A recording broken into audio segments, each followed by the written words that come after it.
आज का ब्लॉग मैंने सुबह से ही स्टार्ट कर दिया है। यहाँ पे मैं बना रही हूँ सुबह का खाना।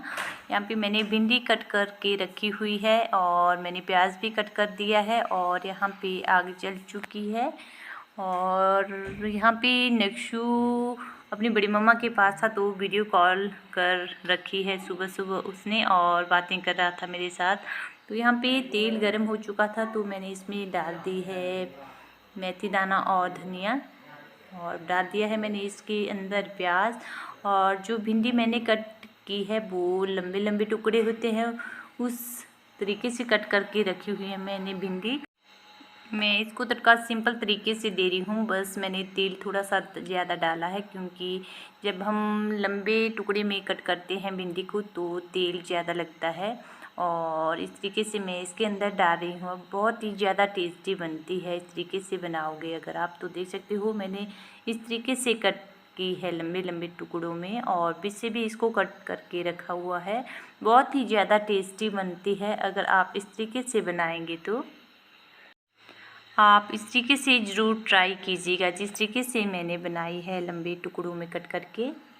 आजकल हमारे यहाँ पे अपनी सब्ज़ी लग गई है, ये मैंने अपनी क्यारी से निकाल कर लाई थी, शाम को ही लेकर आ गई थी मैं इसको। तो चूल्हे के ऊपर मैंने सब्ज़ी रख दी है और आग जली हुई है। उसके बाद मैं यहाँ पे किचन की सफाई करने लगी थी और साथ साथ में मेरी सब्ज़ी भी पक रही थी।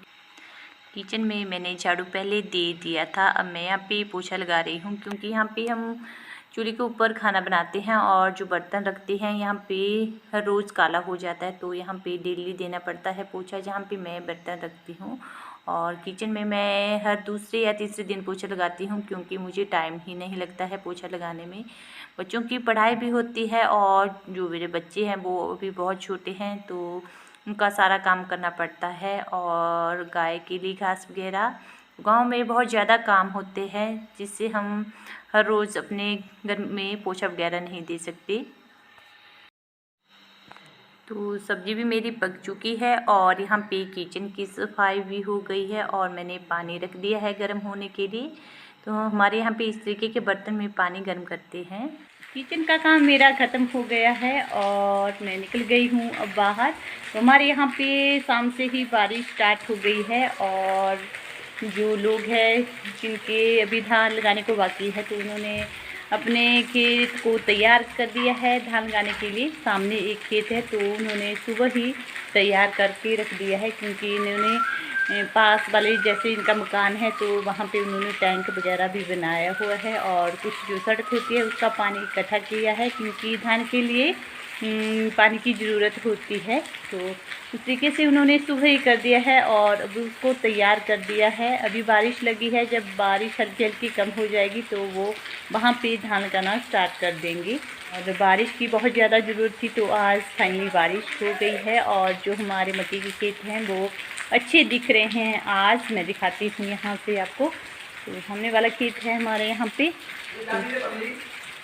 तो बिल्कुल हरा दिख रहा है आज मक्के का खेत। तो आज बारिश है, घास वगैरह नहीं काट पाएंगे बारिश में। जब बारिश ख़त्म हो जाएगी और घास सूख जाएगी तब हम घास लाएंगे। और यहाँ पे फिर से चल पड़ा था मेरा सफाई का काम। तो यहाँ पे कमरे से मैंने झाड़ू दे दिया था और वहाँ बाहर की तरफ निकाल दिया था उसका कूड़ा।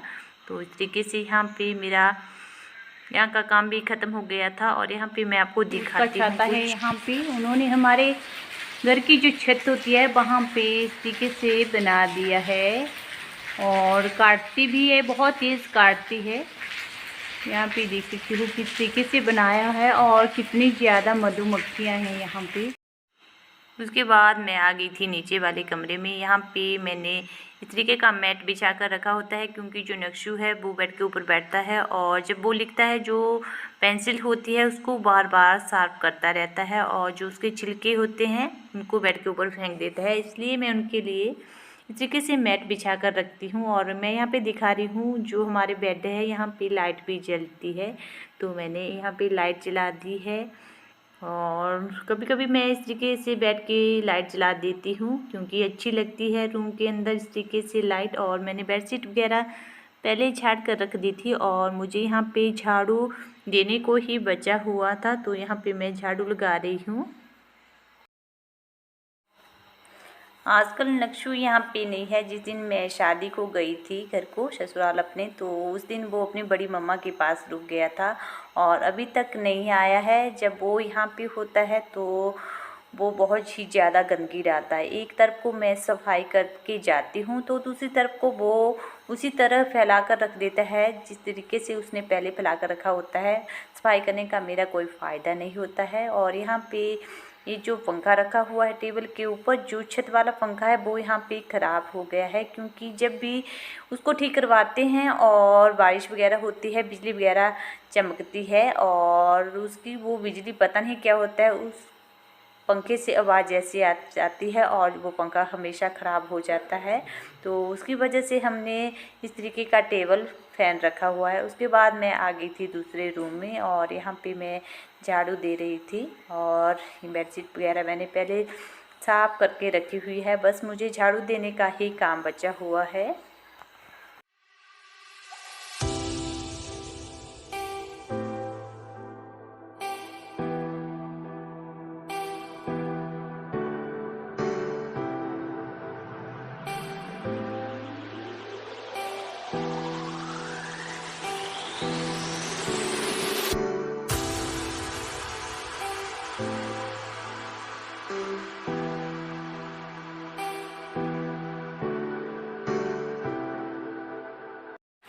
Hello everyone, good morning. कैसे हो? आई होप सब ठीक होंगे, मैं भी ठीक हूँ।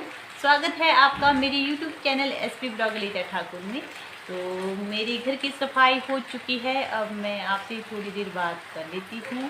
तो सबसे पहले मैं जो कहना चाहती हूँ, जो मेरे चैनल पे पहली बार विज़िट कर रहे हैं, प्लीज़ मेरे चैनल को सब्सक्राइब कर दें, लाइक कर दें, बेल आइकन को ज़रूर प्रेस करें, जिससे मेरे हर वीडियो की नोटिफिकेशन सबसे पहले आप तक पहुँचे। बाहर लगी हुई है अभी भी बहुत तेज़ बारिश और मौसम थोड़ा हल्का हल्का ठंडा भी हो गया है। तो आपको पता है मैंने पिछले कल जो ब्लॉग डाला था, मैं मिष्टी को हॉस्पिटल ले गई थी। तो डॉक्टर ने क्या बोला उसकी आइज़ के बारे में।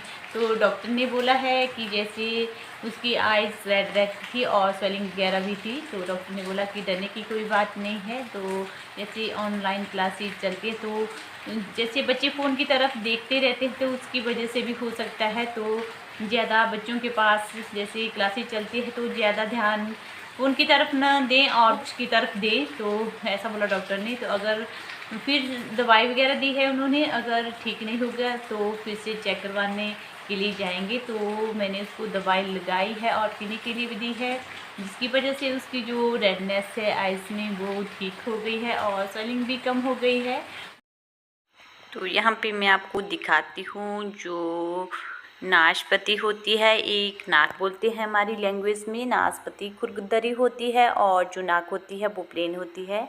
तो उसको निकालने के लिए, क्योंकि शाम के टाइम में धूप निकल गई थी अच्छी खासी, तो यहाँ पे जो नाक थी वो अच्छी तरीके से पक गई थी। कुछ हम पहले निकाल ली थी हमने 1-2 दिन पहले और कुछ बच गई थी। तो यहाँ पे जो पक्षी वगैरह होते हैं वो खा रहे थे और जो एक रिंकल होते हैं वो लग गए थे।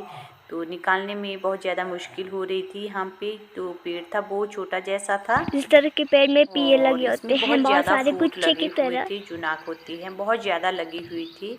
तो पेड़ बहुत छोटा है और हम पहले भी निकाल चुके हैं यहाँ से। तो देख सकते हो किस तरीके से लटकी हुई है, बिल्कुल सेब की तरह होती है। जब पक जाती है तो बिल्कुल सेब की तरह होती है और हम थोड़ी जैसे हमने निकाल दी है 1-2 दिन रेस्ट देंगे तो बिल्कुल सेब की तरह टेस्ट होता है इसका और दिखने में भी बिल्कुल एप्पल की तरह लाल होती है। मैं यहाँ पे दिखाती हूँ मिष्टी किस तरीके से दिखा रही है यहाँ पे। इस साइड से मैं आपको बताऊँ रेड रेड है एप्पल की तरह, इस तरफ से ग्रीन, इस तरफ से रेड रेड। आज का ब्लॉग मैं यहीं पे ख़त्म कर रही हूँ। आई होप आपको मेरे ब्लॉग अच्छे लग रहे होंगे। अच्छे लग रहे हैं तो प्लीज़ मेरे चैनल को सब्सक्राइब कर दें, बेल आइकन को जरूर प्रेस करें, जिससे मेरे हर वीडियो की नोटिफिकेशन सबसे पहले आप तक पहुँचे। मिलते हैं नेक्स्ट ब्लॉग में, तब तक के लिए बाय बाय।